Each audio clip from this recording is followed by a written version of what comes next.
estamos hoje, que é esse que tu já colocaste. Então, eu ponho isso tudo dentro do âmbito da assistência social, enche os CREAs, os CRAS, os profissionais não vão dar conta de atender a inúmera diversidade de ações que tem que ver, e no meio do dia me aparece ainda um menino lá dizendo que tem que cumprir uma medida socioeducativa ali, ele está atolado com violências de mais significados, isso e aquilo, e não vai dar conta de poder executar aquela medida socioeducativa ali de forma alguma. Então, nós estamos trazendo,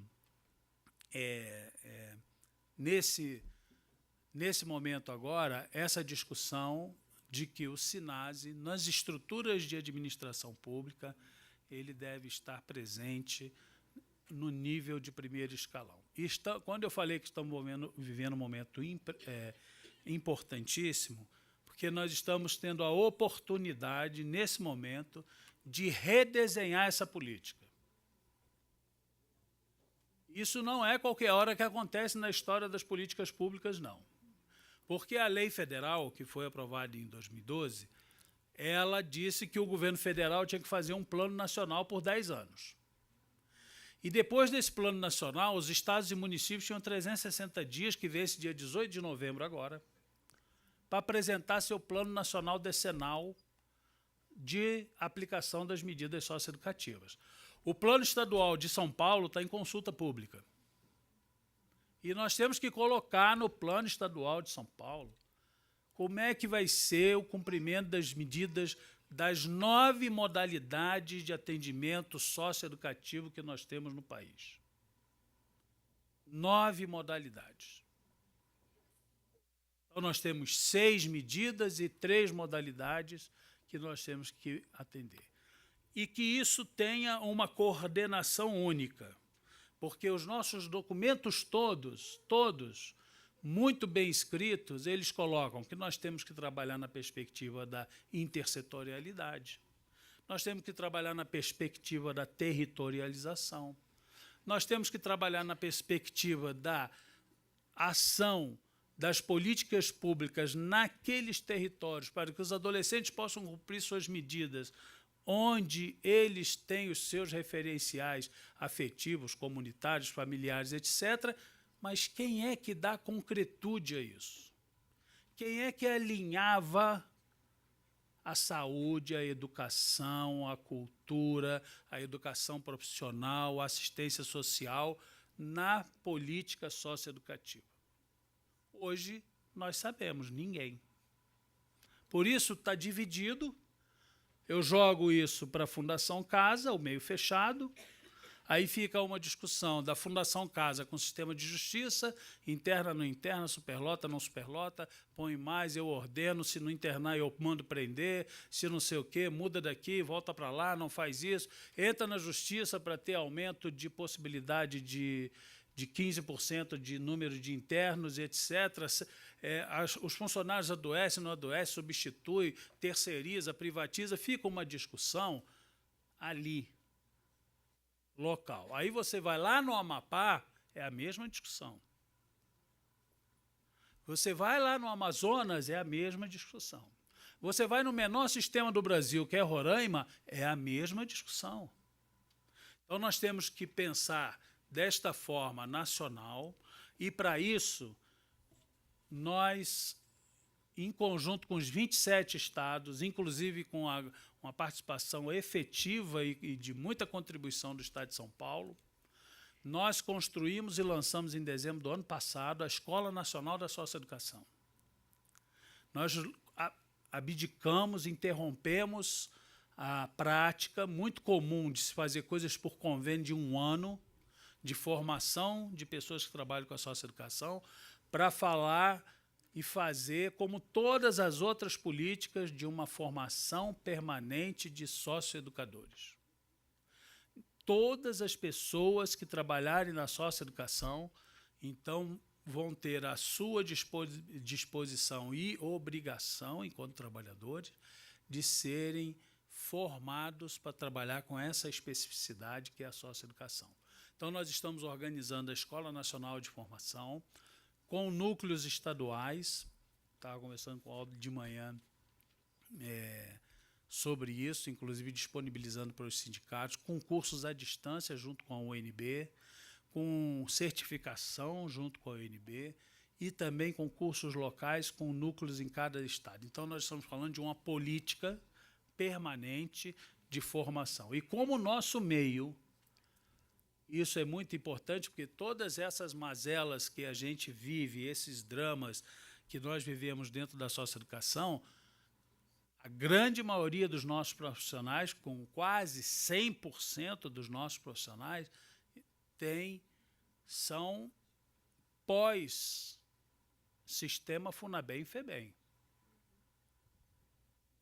Uma enorme maioria, que eu não sei ainda de quanto, mas vou saber daqui a 2 meses, tem nível superior. Uma boa maioria disso. Então, nós vamos fazer um curso para quem tem, por exemplo, nível superior, um curso público, gratuito, à distância, para quem trabalha no sistema de especialização em socioeducação. Curso de mediação, de práticas restaurativas, curso para o sistema de justiça. Então, estamos chamando o CNJ, Conselho Nacional do Ministério Público, dos defensores. Vamos organizar um curso para proporcionar formação aos juízes, promotores e defensores que vão julgar os processos, defender ou acusar, como alguns deles honestamente dizem para nós, sem nunca ter lido a capa de um Estatuto da Criança e do Adolescente. Então, nós estamos dentro disso, do Plano Nacional de Atendimento Socioeducativo. O Plano Nacional de Atendimento Socioeducativo, vocês já devem ter tido contato com ele. Ele tem 4 objetivos, ou 4 eixos, 13 objetivos e 73 metas. Porque tem outra coisa que nós somos péssimos. É conjugar, no âmbito do poder público, os nossos objetivos, que são ótimos, com a formulação dos orçamentos. Então, nós vamos revisar o plano nacional no 2º semestre do ano que vem, porque dentro desse período dos 10 anos é o primeiro PPA que vai ser formulado.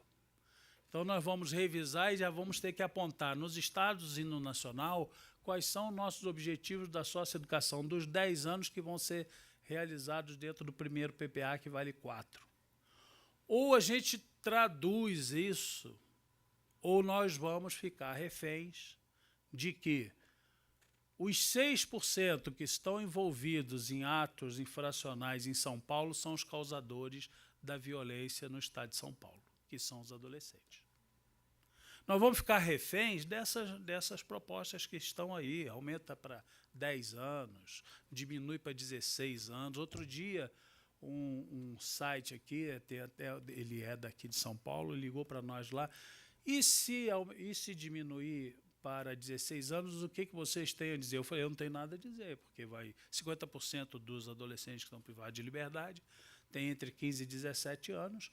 Nós vamos colocar 10 mil adolescentes dentro do 4º maior sistema prisional do planeta, que é o do Brasil, com a efetividade que todos nós conhecemos, e vamos lavar as mãos para esses jovens. Eu não tenho mais o que responder sobre isso. O que eu digo é o seguinte: esses adolescentes que têm seu histórico de vida e seu histórico social amarrado lá na escravatura brasileira, eles são os sobreviventes dos 28 até os 19 anos de idade que são assassinados todos os dias no Brasil. Todos os dias no Brasil, em número de 2012, 28 crianças e adolescentes até 19 anos de idade são assassinados no Brasil. Isso não dá manchete. Não dá manchete. Isso não tem uma manchete equivalente a qualquer tipo de guerra que esteja acontecendo no mundo nesse momento. O Papa, essa semana, falou que nós estamos na Terceira Guerra Mundial fragmentada. Ele tem toda a razão de colocar isso. Nós estamos numa guerra há muitos anos, epidêmica, violenta, contra jovens no Brasil. E parte deles sobrevivem e vão cair no sistema socioeducativo. 50% dos presos adultos têm até 29 anos de idade. Alguns já são filhos do Estatuto da Criança e Adolescente. Então, ou nós reafirmamos os nossos princípios na concretização da política pública, e aí não é só o SINASE, rebaixamento da idade penal, não tem que discutir com quem executa a medida socioeducativa, não.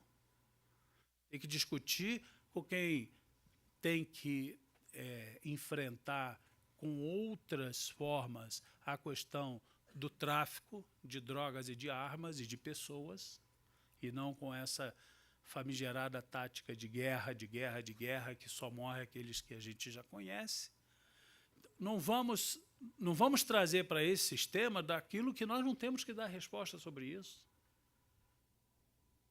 Nós só trabalhamos com aqueles que sobrevivem a esse estado de coisas, que não é de um governo A, B, C ou D, é da história da sociedade brasileira.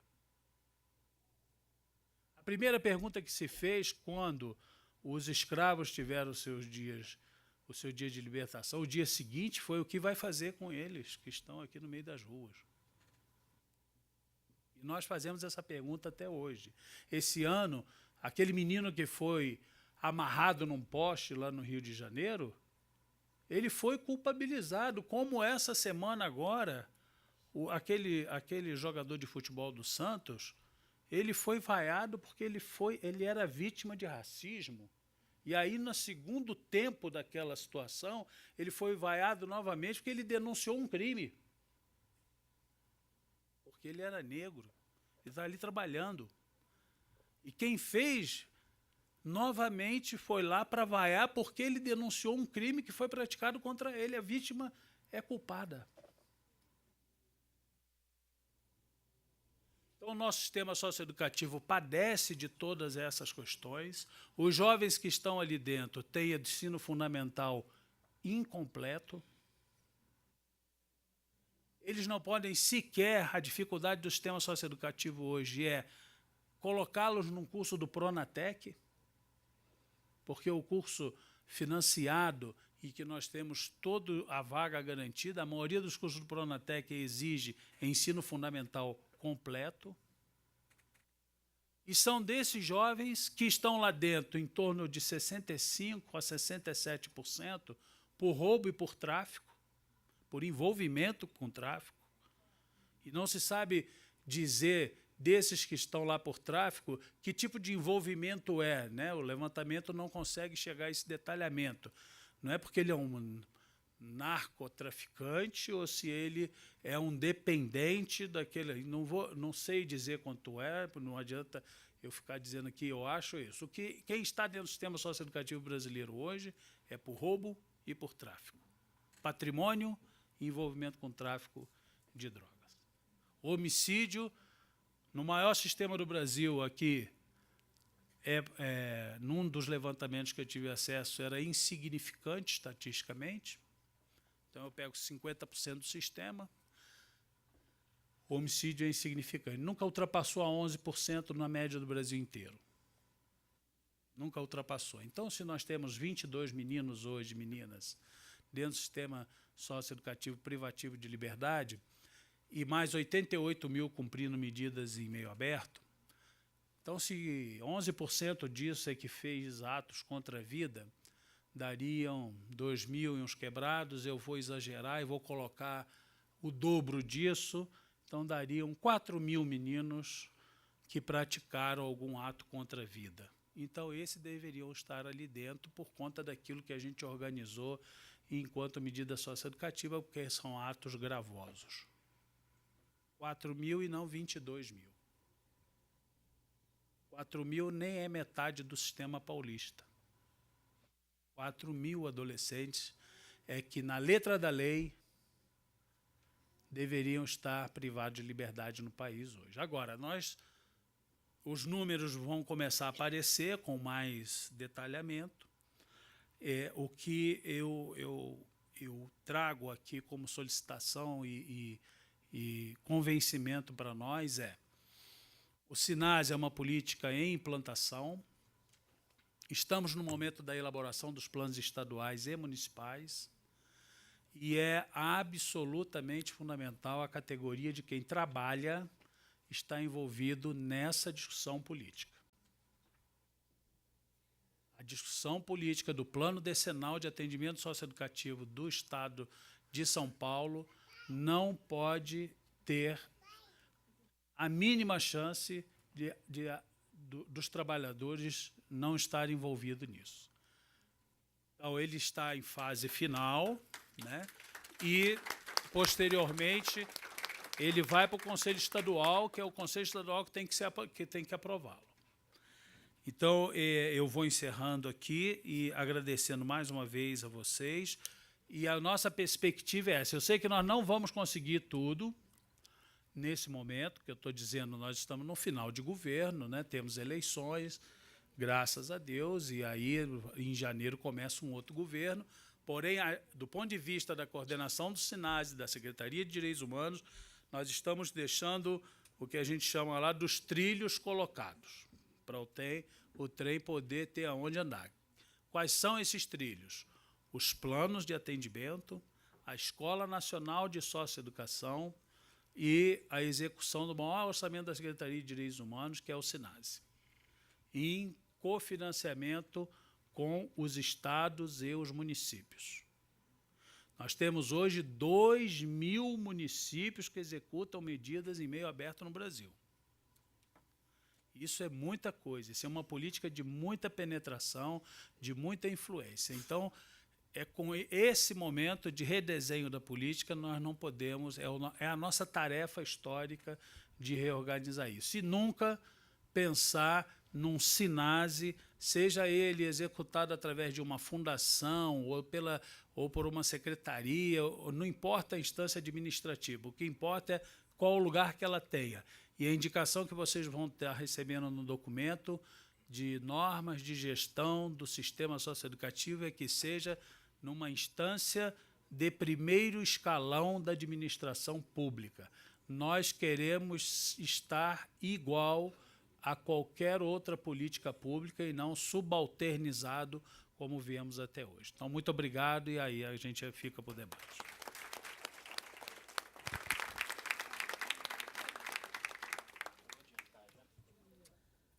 Muito obrigado, Cláudio. É muito esclarecedora, né, a palestra do Cláudio, muito bacana. E o Cláudio fez um apontamento para os trabalhadores da socioeducação, que nós temos uma tarefa, né? E aqui em São Paulo é até o dia 30. Então, vamos fazer vamos dar os nossos pitacos. Nós que fazemos a medida acontecer aqui em São Paulo, né? Nós temos até o dia 30 de setembro. 2 dias. Temos até o dia 30. Mas é consulta pública, né? É, consulta pública. Então, acho que pode contribuir via eletrônica. Agora, isso ainda vai ter discussão no Conselho Estadual, então tem um período aí de participação. É do Estado, tá?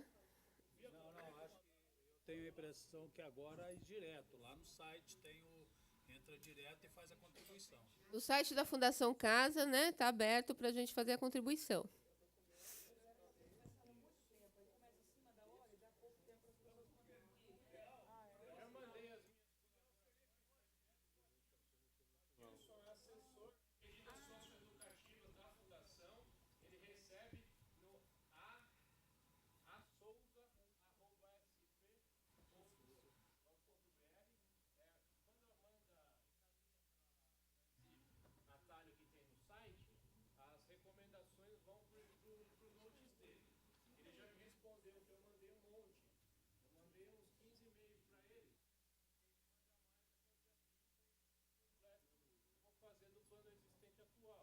Então é só entrar em contato com a Dilson. Ele me falou que até o dia 30 a consulta ter até o dia 14 de novembro, parece, para apresentar isso daí. Só que falta a vontade da nossa gestão, categoria para falar, porque, na verdade, a nossa gestão. Então vamos opinar, gente. Tá? A consulta pública está aberta. É só abrir o site da Fundação Casa, né? E também nós vamos divulgar no site do Citraenfa. Certo, presidente? Né? O diabo que a gente é engolido pelo tempo, o diabo que a gente é engolido pelas dificuldades que a vida nos coloca, o diabo que as nossas correto? O diabo que ocupa esses espaços, hoje que nós estamos tomando ciência que esse prazo está limitado. Com certeza, os meus subsídios para o plano, com certeza, a direção da Fundação Casa não vai acolher. Com certeza. O espaço para mim construir essa linha é aqui. Gato da minha classe.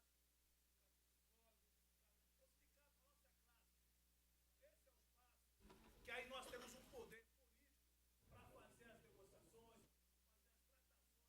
tanto no CONDECA, quanto no Conselho Municipal e até no CONANA. Então, eu acredito que esse ano, meus companheiros, nós vamos ficar arquibancados. Eu acho que o que nós ganhamos nesse evento, parabenizo de novo a minha irmã, companheira dos guerreiros aí, combatendo esse negócio. Eu acho que foi da mais importante que houve. Esse evento, quando a Comissão Paulista de Trabalho se convocou para fazer um amplo debate rumo à nossa profissão. Eu acho que isso foi o que houve de melhor nesse mês. E nós temos que fazer isso acontecer em todos os estados. O estado de São Paulo, aí para fora, para todas as entidades. Dá pra pegar. E Ângela, lembra daqui, coisa de um ano e meio atrás, a comissão legislativa trouxe toda a cúpula da Fundação Casa aqui na Assembleia. Conseguiu filmar o cara. Estava aqui com um torno de meia dúzia, Ah, o som tá indo bem baixinho. companheiros da base, do chão do nosso pátio, tá certo? Os parlamentares aqui praticamente aplaudiam quase de pé referente à política socioeducativa do nosso estado. Venâncio, companheiro, Vocês imaginam conclua para a gente continuar as palestras. que sobra para nós?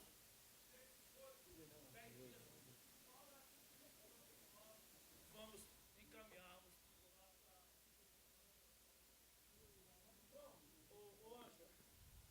para encaminhamento. Eu acho que nós deliberarmos aqui será a contribuição da categoria. E fraqueza e limitações. Obrigado pela contribuição, Venâncio. Agora, continuando os debates, vamos para a palestra do nosso companheiro, do Brito. A palavra é sua, Brito.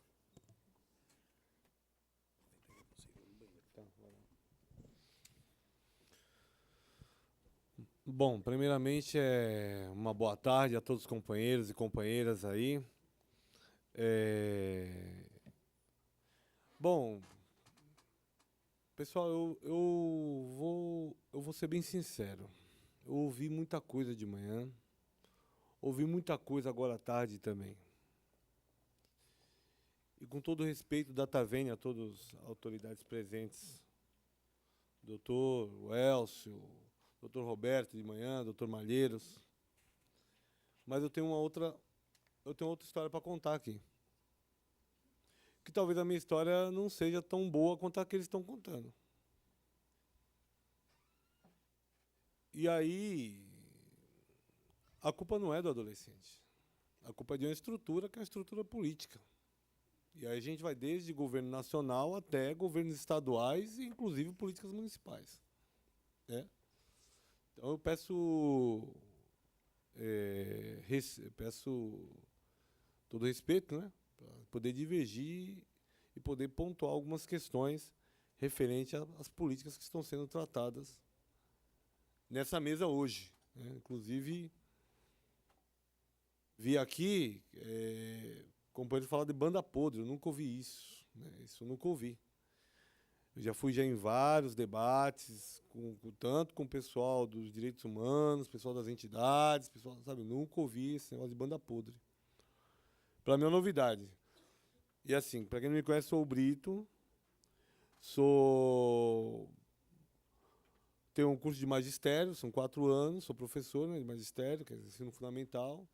Sou também advogado, formado. Ano que vem faço 20 anos de Fundação Casa. Sou agente socioeducativo. É minha 3ª gestão como diretor do sindicato. Então você já pode pensar que eu nunca tive cargo na fundação. Também nunca me interessei, né? Até porque eu não compactuo com o modelo de gestão desse governo que está aí. Então eu tenho 6.700 dias de trabalho no pátio. Para quem quiser conferir, está lá no BDT, lá, tá? O BDT já foi divulgado, para quem não sabe, né? Está lá os dias de trabalho, tá? São 6.780 dias trabalhando no pátio. Então, não são poucos dias, não. A gente tem uma experiência, entrei na fundação com 18 anos, tenho mais tempo dentro da fundação do que de vida, basicamente. Com 18 eu entrei na fundação, tenho já 19 de fundação, automaticamente tenho mais tempo dentro da fundação do que de vida, né? Mas eu vou dar minha contribuição, sim. Eu acredito que é importante falar um pouco disso. Na dúvida, gente, eu fui buscar a formação. Eu fui para a escola e busquei formação para poder entender como é que funciona esse modelo socioeducativo, o que é isso. Essa palavra tão difícil, que socioeducação não veio agora, né? Eu era o antigo monitor, né? Que o Roberto até falou aqui, né? Do antigo monitor, eu era o antigo monitor. E aí a gente foi crescendo, foi mudando os nomes, foi mudando, né? Os termos, os cargos, né? Na verdade a função é a mesma, mas o cargo vai mudando de nome, agora é socioeducativo. Aí o Roberto já falou que não é socioeducativo, é educador social, né?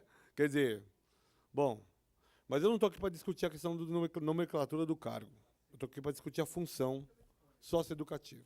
E aí todo mundo aqui é socioeducativo, tá? Inclusive a equipe técnica, inclusive o pedagógico, inclusive a enfermeira, inclusive o pessoal da cozinha, o pessoal do administrativo. Todo mundo é socioeducativo, porque a nossa função ela é socioeducativa. Ela é ligada diretamente ao adolescente, seja aqueles que trabalham diretamente ou indiretamente. Bom, reportando mais uma vez a palestra da manhã, que me chocou, quando o doutor Roberto falou do cemitério de profissionais frustrados, eu me coloco também nessa condição. A fundação, de fato, ela não tem perspectiva para nós.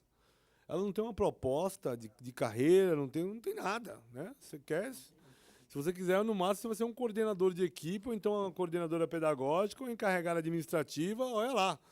E se você tiver bons amigos, talvez, quem sabe, você consiga ser o diretor de uma unidade onde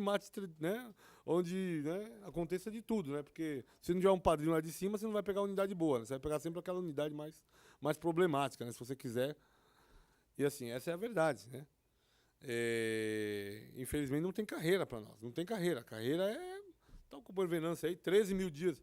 13 mil ou 20 mil dias de trabalho, não sei quantos, né? Tá aí, ó, né? Não tem carreira. Né? É um cemitério de profissionais, né? Loucura, mas tudo bem. Eu entendo hoje a socioeducação, só que eu demorei 15 anos para entender a socioeducação. Entender qual é o meu papel enquanto socioeducador. Só que assim, eu vou falar uma coisa que é assim, o SUAS, a lei do SUAS, ela diz que o profissional que trabalha em socioeducação faz um serviço socioassistencial. Eu falei, caramba, o que é isso, né, cara? Eu fui pesquisar. Bom, o serviço assistencial é aquele de você fazer o trabalho com o adolescente e ainda por cima ter que levantar a autoestima dele. Não é só fazer o trabalho com o adolescente. E não é só dar roupa para ele vestir ou mandar ele para a escola. Não é só isso. Você, além de fazer isso daí, você ainda tem que levantar a autoestima dele. Porque se você pegar ele num dia de autoestima baixa, acabou, meu irmão. Ele acaba com você. Entendeu? Então o seu trabalho todo dia é aumentar a autoestima. Nossa, que caderno bonito. Que maravilha. Vamos lá, meu jovem. Que corte de cabelo bonito. Como você ficou bem com esse corte de cabelo, hein? E esse é o trabalho do sócio educativo, é levantar a autoestima para o menino se sentir bem. Nem que for por meia hora, mas pelo menos você... Né? E dizer o seguinte, bom, eu cheguei na Fundação Casa, comecei a trabalhar na Imigrantes, né? Vou contar um pouco do meu histórico. Comecei a trabalhar na Imigrantes. Da Imigrantes eu fui numa política nefasta do governo Covas, a gente foi mandado para as cadeias públicas, né? Depois fui para o cadeião de Parelheiros, fui para o cadeião de Pinheiros, fui para o cadeião de Franco da Rocha, e hoje, graças a Deus, estou numa unidade, num centro socioeducativo. Demorou, mas hoje eu cheguei no centro socioeducativo. E assim, o trabalho com adolescente não é fácil. De acordo com o Ministério Público do Paraná, o adolescente ele é um perigo abstrato. Existe um perigo concreto, que é o adulto, e o perigo abstrato. Vou explicar para vocês como é que funciona. O perigo concreto é assim, o adulto, para poder provar que ele é perigoso, eu preciso ter pelo menos, né, uma reincidência, né? Falar, ó, esse cara foi condenado, preso, esse cara é perigoso. Eu tenho que ter uma prova de que ele é um perigo. O adolescente não, é um perigo abstrato, quer dizer, só pelo fato de ser adolescente já é perigoso. Pronto. Só pelo fato de ser adolescente, não precisa, né, não precisa de prova. Ó, adolescente, pronto, é perigoso. Só que o nosso adolescente é mais perigoso ainda. Hoje nós tivemos acesso aos CATs da Fundação Casa de 2006 a 2012. De 2006 a 2012, 1.000 servidores foram agredidos ou sofreram algum tipo de agressão física, estou falando das agressões físicas, dentro de um centro da Fundação Casa. 2006 e 2012. Em 6 anos, 1.000 servidores foram agredidos dentro da Fundação Casa, porque abriram o CAT por conta de alguma agressão. Esse documento consta o nome dos trabalhadores, consta a unidade de que ele trabalha e o dia que ele abriu o CAT. Então isso daí é real. Se 1.000 servidores foram agredidos em 6 anos, em 30 anos eu vou ter pelo menos toda a categoria do pátio agredida. Se alguém não for agredido 2 vezes, né? Então, quer dizer, o indivíduo corre risco de ser agredido mais de uma vez em 6 anos. Ele pode ser agredido mais. Tá? A Fundação mudou muito de 95 para cá. A gente agora tem o ECA, nós agora temos o regimento interno, nós agora temos o SINASE. O que não falta é política, gente. O que não falta é documento. A questão é que o perigo continua, né?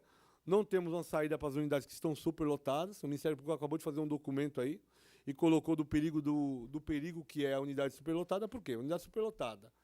Primeiro, você não tem uma renovação do quadro funcional. Então, você tem um pouco número de funcionários para poder atender um grande número de adolescentes. Automaticamente, você não consegue contemplar todo mundo. Logo, aquele adolescente que não é atendido fica rebelde, fica com baixa autoestima e vai vir contra mim, que sou funcionário, que é o primeiro. Quem ele vê na frente é o primeiro agente do Estado, ou é o educacional, ou é o sócio-educador. Ele vai bater no primeiro. Então, assim, é complicado. Houve uma discussão, né, essa semana aí, do encontro de mais de 10 entidades sindicais dos profissionais envolvidos em socioeducação. E a socioeducação que eu falo não é do educador social que trabalha na CRE, que trabalha no abrigo ou que trabalha na rua. Eu estou falando do socioeducativo, aquele que trabalha dentro de privação de liberdade. É um quadro específico, é o socioeducador, né? Então, o que acontece? Houve um encontro desses profissionais, onde foi tirado algumas questões, alguns pontos principais para começar a discutir a base de uma reivindicação única no país. Eu acho que é uma grande evolução, acompanhando o raciocínio do companheiro Venâncio, foi uma grande evolução nessa questão, mas assim, dizer que não basta só a gente pedir o escudo, a tonfa, pedir esses montes de coisa para poder ter segurança para o trabalhador, para ele poder ser inteiro. Não é só isso. Spray de pimenta, vamos pedir porte de arma, não é isso. Não é isso. O Elcio acabou de pontuar aqui, nós temos que mudar a filosofia. Por que o cara que é racista, quando coloca aquela roupa branca, ele não tem mais racismo? Porque ele sabe que ele tem que salvar uma vida. E a vida não tem cor. Então nós temos que mudar a filosofia institucional, dentro da instituição. Você chega hoje em qualquer lugar e fala assim, eu sou agente socioeducativo da Fundação Casa. Ah, beleza, você bate nos meninos? Não. É tipo, né, como se fosse um clichê, né? Ó, tá na Fundação Casa, bate alguém. Se não bate, pelo menos tem propensão de bater em qualquer pessoa. Quer dizer, como se o trabalho envolvesse, de fato, essa questão, né? Eu falo isso É porque é irônico, mas é verdade. Eu estou há 20 anos no sistema e é sempre isso que a gente ouve. Eu fiz faculdade de Direito, fiz pós-graduação, inclusive. E a ideia que se tem é, que é o seguinte: e aí, bateu em quantos hoje? Você está louco, cara? Que isso? Meu trabalho não é esse. Né? E aí a gente precisa mudar essa concepção de filosofia de entidade, de instituição. Acho que a instituição tem que tirar esse fardo, não só no Estado de São Paulo, eu acho que em toda a esfera nacional, e mudar a política, a sociedade começar a nos ver com outros olhos. Nos ver como um trabalho essencial, né? Como um trabalho que é fundamental. Pessoal, estou falando isso para não tentar ser redundante, porque o pessoal falou disso hoje o dia inteiro. E nós estamos falando de profissionalização da atividade socioeducativa. É disso que nós estamos falando aqui. Nós temos que profissionalizar essas pessoas. Quando o nosso nobre doutor Cláudio Soares nos fala que vai ter uma escola nacional de socioeducação, meu coração se enche de esperança, né? Porque eu acho que é importante isso, né? Mas assim, não é só mudar a cabeça, né? De quem trabalha, mas tem que mudar a cabeça da sociedade, para ela começar a ver esse profissional de outra forma, né? Como salvador mesmo. O nosso trabalho não é fácil, né? Bom, mais uma vez, voltando ao doutor Roberto, que ele foi muito polêmico, ele falou que todos os relatórios que foi feito sobre ele, não era ele, não falava sobre ele, né? E ele falou dessa coisa, dessa falta da fundação de fato, né, fazer um relatório que de fato condiza com a realidade do indivíduo. E ele falou que na fundação de hoje não tem método e não tem técnica, vivendo pelo experimentalismo. Concordo com ele. Estou há 20 anos na Fundação Casa. Passei por muitos centros. Cada centro tem uma experiência diferente. Você tem que dar sorte de estar no centro certo e com a equipe certa. Porque parece que é química, né? Parece que é química. A gente precisa estar com as pessoas certas. Estou com fulano, estou com eles. Esses aqui são bons, beleza. Então, se eu não tiver com essas pessoas, se eu não tiver com eles, eu estou fraco. Aí eu estou... Tem um efeito real na nossa vida, essa questão de estar sempre se experimentando. Vamos para outro centro. Eu estou triste onde eu estou. Você vai lá no BDT da Fundação Casa, lá está todo mundo pedindo transferência. Todo mundo. Ninguém está contente. Né? Fala, meu Deus, que coisa, né? As pessoas precisam estar, né? E assim, você quer ir para onde estão seus amigos, né? Você não quer estar aí, você não quer ir onde você não gosta do diretor, né? Não. Aquilo eu não gosto do diretor, eu não gosto. Você quer estar onde você gosta de todo mundo. Então, quer dizer, tem um efeito psicológico, parece, nessa coisa de ir para onde a gente quer, onde a gente tem identidade. Bom, enfim. Isso é interessante. Acho que a gente tem que trabalhar mais essa questão, né? Bom, com relação ao trabalho socioeducativo, já que a gente tem que profissionalizar, tem que fazer uma profissão, tem que criar uma profissão, tem que estabelecer, tem que legislar, temos que, né, pensar numa profissão socioeducativa, eu pensei no seguinte. Eu pensei que o trabalho nosso é tão importante, que o nosso trabalho é o quê? É incentivar. O nosso trabalho é estimular a pessoa a querer ser alguém. O nosso trabalho é estimular a pessoa a querer mudar. Eu ouvi aqui da Fernanda de manhã que o adolescente tem que querer. Eu sou o contrário. Eu vou fazer ele querer mudar. É diferente. Ele é adolescente. Então ele está numa fase, dificilmente ele vai saber o que ele quer.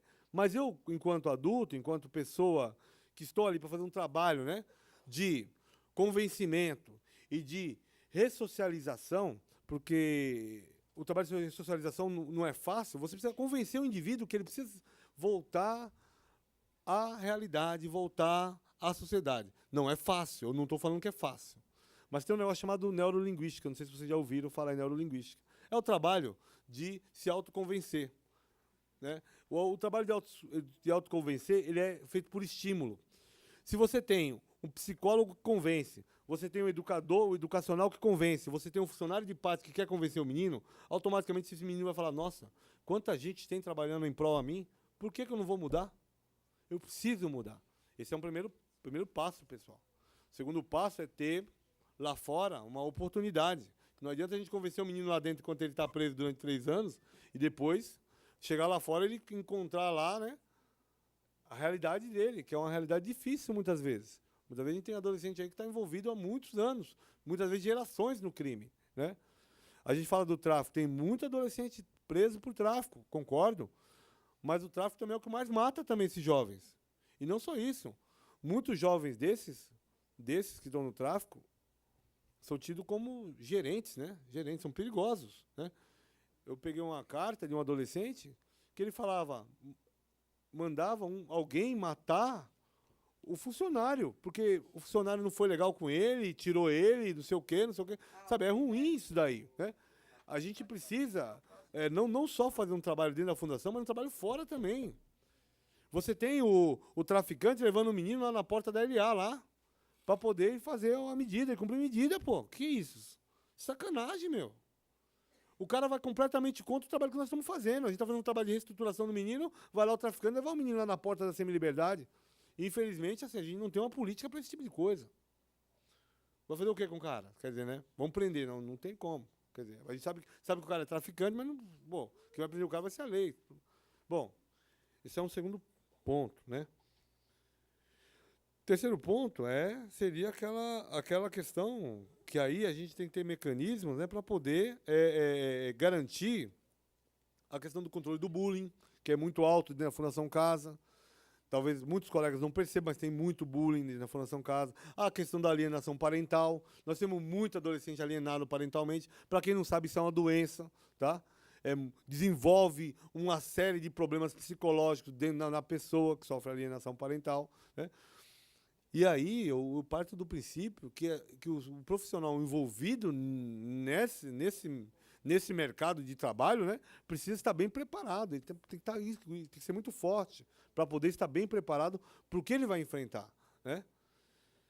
Bom, vou tocar no assunto aqui que todo mundo falou, mas eu preciso falar da contenção. Bom, papel da contenção enquanto instrumento de controle físico, veja bem. Instrumento de controle físico. O pessoal fala muito da questão, porque agrediu, porque não agrediu, porque não sei o quê. Vou ser bem simples. Pegue 3 funcionários, coloque para tomar conta de 60 adolescentes e peça para esses adolescentes fazer uma rebelião. Agora você pega esses 3 funcionários e fala assim, garante a vida de vocês aí. O que vocês acham que vai dar? Vai ser uma desgraça, gente. Eu colocar um pedaço de pau na mão de um e na mão do outro e falar assim, vai lá, gente, vamos ver o que vai dar. O menino quer ir embora. E os 3 funcionários têm que segurar. Vamos lá. E é isso que a Fundação faz com todos nós.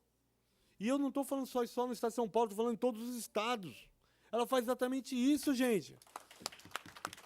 E nós precisamos ver isso de forma que tem que mudar. Tem que haver uma mudança. Para não falar em agressão na Fundação Casa, você precisa ter um corpo funcional para garantir a segurança. E você também precisa ter um corpo funcional que garanta a segurança, faça a contenção, sem ser o mesmo funcionário que faz a parte educativa. O funcionário que faz a parte de restauração do adolescente, enquanto pessoa, não pode ser o mesmo que contém. Se eu fizer a contenção, aquele adolescente perde a confiança. Eu não consigo restabelecer o vínculo de novo. Fala, não, senhor, o senhor está de crocodilagem comigo. Ontem eu tentei sair, o senhor não deixou? O senhor não deixou, o senhor veio para cima de mim, me segurou, me algemou. E agora o senhor vem falar para mim mudar? Mudar da onde? Que isso? Não quero nem conversa com o senhor. Acabou. O senhor é polícia. O senhor é verme, o senhor é não sei o quê. Aí vem aquelas linguagens lá, da onde que eles vêm lá, dos grotões, das favelas, que infelizmente é de lá que eles trazem isso. Só é coisa. E nós também. Nós também. Mas eles acham que a gente é coisa, é o polícia, é o não sei o quê, é o agente do Estado que está para bater, que está para agredir. Bom, enfim, não é fácil. Vamos fazer uma experiência. Tente segurar alguém mais forte que você. Tente segurar alguém mais forte que você. Primeiro, você corre o risco dele soltar e bater em você. E segundo, você tem que usar uma força maior que a dele para poder segurar ele. E vou falar para vocês, pasme. Quando você usa uma força maior do que aquela pessoa para poder segurar ela, dependendo da pessoa, você acaba machucando. Vou dar um exemplo. Pega um adolescente com 2 metros de altura, tomando psicotrópico, que fala assim, senhor, eu vou subir nessa cadeira aqui, vou tirar essa lâmpada e vou me cortar. Olha o meu tamanho. Um adolescente com quase 100 quilos. Quando ele fala, vou subir na cadeira, vou me cortar, eu vou usar força para poder segurar esse menino. Vocês acham que eu vou conseguir fazer isso de forma que não lesione esse menino? Estando só eu e mais um agente numa sala, ou eu sozinho dentro de uma sala? Eu tenho duas, ou eu seguro ele de imediato e tento imobilizá-lo, ou eu saio correndo para chamar o primeiro funcionário que estiver por perto, que está cuidando de mais 60 lá, e aviso, ó, fulano quer se matar na frente dos 60 adolescentes. Eu vou ter o seguinte, eu vou ter os 60 adolescentes dentro da sala querendo segurar ele junto comigo, ou eu, quando eu chegar com esse funcionário, ele já vai estar cortado já. Então, é isso que eu quero dizer, gente. Não tem como, dependendo da situação, é muito complexo. Eu não consigo fazer a contenção sem lesionar. Sem lesionar esse menino, devido à força que ele tem. Porque eu vou ter que aplicar uma força muito maior. Bom, só para a gente poder já partir já para as conclusões. Bom, seguindo esse mesmo raciocínio, qual é o nosso papel enquanto profissional? Nós temos que determinar e identificar quais os motivos da internação. E muitas vezes não é fácil, gente. O menino não fala de vez por que ele vem internado. Nem ele sabe muitas vezes. Aí quando você vai ver, o menino tem história de violência. Não, mas esse menino tem pai e mãe. Esse menino tem pai e mãe, ele não tem motivo para estar aqui porque ele tem um videogame dentro do quarto, ele tem uma televisão dentro do quarto. Ele tem tudo, gente, mas ele está abandonado o dia inteiro, fica sozinho, só no videogame e na televisão. Aí o pai não sabe porque virou bandido. O pai fala, não sei o que aconteceu, eu dei tudo para esse menino. Eu dei a moto para ele que ele queria. Não é isso. Falta família, falta um monte de coisa. Aí, outra coisa, o profissional que está do outro lado aqui não pode se ver como vítima. Ó, senhor, chegou aí um menino aí que matou a vítima e cortou a cabeça. O Elcio fala, nossa senhora, ele vai cortar a minha cabeça também. Aí o Elcio já vai pro menino assim, ó, já vai assim pro menino, o que foi? O que foi? Fica aí, vai lá. Quer dizer, o profissional não pode se colocar na situação de vítima. O menino chegou. Elcio, esse menino aí estuprou uma criança de 5 anos. O Elcio tem uma criança de 5 anos em casa. Ah, ele vai estuprar minha filha. Já se coloca no lugar da vítima. Quem criou essa tese foi um professor da USP, que falou o seguinte, que a televisão de hoje, a televisão, atualmente, esses programas sensacionalistas, tem o dom de pegar toda a sociedade e colocar no lugar da vítima. Aí todo mundo se solidariza com a vítima e todo mundo fica contra o bandido. Não, é um bandido. Vamos matar ele. Por quê? Porque eles têm essa capacidade de criar um sentimento, uma comoção social de tal forma que nos liga à vítima. Aí ninguém quer saber o que aconteceu com o cara, né? O cara foi estuprado lá pelo padrasto, né? Durante 5, não sei quantas vezes, quase 3 anos, 4 anos da vida dele, né? Estuprado pelo padrasto, vira um psicopata que está estuprando criança, né? Ninguém quer saber disso, né? A gente quer saber que ele estuprou uma criança. Vamos matar ele. E assim, veja bem, gente, eu estou causando aqui que o profissional que está nessa área aqui de socioeducação tem que ter a capacidade de falar, eu não sou a vítima. O meu papel aqui é de ressocializar. Então, vamos fazer o trabalho de ressocializar. Afinal, a Fundação, hoje, o governo do Estado de São Paulo gasta 1 bilhão e 700 milhões de reais só com a socioeducação. Então, não é fácil, não é fácil. O contribuinte lá fora, lá, a gente deve muito a ele. Inclusive, satisfação, se esse menino está sendo ou não recuperado. Porque é muito dinheiro, gente. 1 bilhão e 700 milhões de reais só em São Paulo é muita grana para o contribuinte não ter resposta nenhuma. Bom, enfim, eu falo do erro da gestão Berenice. A doutora Berenice assumiu em 2005 a Fundação Casa, onde estava numa crise de colapso, onde tinha passado já 10 presidentes. Ela veio da SAP, e na SAP ela trouxe um grupo de trabalho para trabalhar na Fundação Casa. O grupo de trabalho que ela trouxe da SAP foi fantástico para nós. Eles trouxeram toda a cultura de cadeia e implementaram na Fundação Casa. Olha que beleza. Agora na Fundação Casa eu tenho piloto, aí eu comecei a ter piloto, faxineiro e população. Eu falei, mas o que é isso? O menino fala assim, caramba. O menino fala assim, não, senhor, agora eu sou o piloto agora, o senhor tem que falar comigo para poder, né, eu dar ordem para os manos da faxina para eles poderem fazer o que tem que fazer. Eu falei, mas eu nunca vi isso. Eu falei, mas o que está acontecendo? Não, senhor, agora nós vamos rezar, se junta lá, né, e reza, né. Aí eu vou falar com o diretor da unidade, né, que é da cadeia, né, que a fundação colocou lá, que é um diretor, né, que veio lá da cadeia, do CDP, o cara tem, né, 30 anos, né, coragem e tal, né, dá aula sobre cadeia e tudo mais. Aí ele chega para mim e fala assim, não, é o seguinte, tá de boa, tá tranquilo. Qualquer coisa, chama a comissão lá que a gente vai resolver. Eu falei, mas comissão? Peraí, desde quando eu chamo? E aí, assim, essa implementação desse modelo de cadeia não saiu até hoje. Veja bem, o que eu quero dizer é o seguinte, trabalhar como sócio educativo, não quer dizer que eu sou um agente penitenciário para o bandidinho, para o bandido menor. Não é isso. Trabalhar como agente socioeducativo é dizer que eu estou trabalhando e recuperando, e tentando recuperar, né, uma pessoa em desenvolvimento, diferente do agente penitenciário que o indivíduo cumpre pena lá. E o funcionário tem que ver muito bem isso daí. Eu acho que a cultura de cadeia não nos ajuda. A cultura do encarceramento só destrói, só dificulta o trabalho. Primeiro porque a população não pode falar com o funcionário, né? A população não pode falar com o funcionário, não sei se você sabe, né? Quem pode falar com o funcionário? Só os faxineiros, ou então os faxineiros, ou o piloto, ou o voz. A população não pode falar com o funcionário. Menino é pego falando com o funcionário, sofre bullying. Toma um pau. Chama chá de manta. É uma regra deles lá, né? Pegou falando com o funcionário da noite, chá de manta, tome. Aí você fala, caramba, né, meu? Não posso falar com o menino. O menino tá, de repente, tá até sendo assediado, tá sofrendo bullying, tá sendo estuprado, você não sabe. Você fica, caramba, o menino não fala, porque ele não pode falar. E assim, aí eu vou falar pro meu diretor, ele falou, o menino te falou alguma coisa? Ele falou, não. Mas você viu alguma coisa? Não vi. Mas então não tem nada. Não, como não tem nada, meu amigo? Tem alguma coisa. O menino tá com medo de falar. A gente precisa saber o que está acontecendo. Tá tudo bem, você está em choque, né? Você quer tomar um bonde, aí começa a dar trabalho. Vamos dar um bonde nesse cara. Olha os Venâncio lá. Começou a dar trabalho, vai para outra unidade. É assim. Infelizmente, esse tipo de modelo para nós não serve, gente. Não serve. E assim, e aí eu falo para vocês, precisamos criar assim um profissional que faça o seu trabalho e consiga identificar, né, no seu papel, um papel tão importante e tão necessário para essa sociedade que ele consiga ter orgulho de todo dia sair para trabalhar e voltar de cabeça erguida. Muito obrigado, companheiros.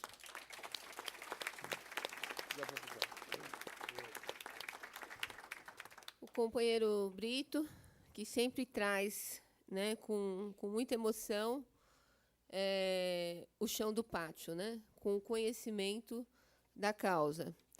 É um dos trabalhadores da segurança que estão na luta de resistência contra a gestão Berenice, pelo esse modelo que é imposto no Estado de São Paulo, que é a cultura carcerária trazida da SAP, né, da Secretaria de Administração Penitenciária de São Paulo. Queria dizer, Cláudio, que esse modelo só não está instituído em todos os centros da Fundação Casa, porque tem um grupo de trabalhadores que resiste muito à implantação da cultura carcerária. A gente resiste muito, porque o objetivo, infelizmente, do atual governo era fazer as mini-cadeias com os pilotos, vozes, faxina, acabar com a nossa juventude e nos colocar apenas lá na administração para jogar comida, jogar a roupa. E a gente vem há 10 anos, né, resistindo e sendo muito perseguido pela...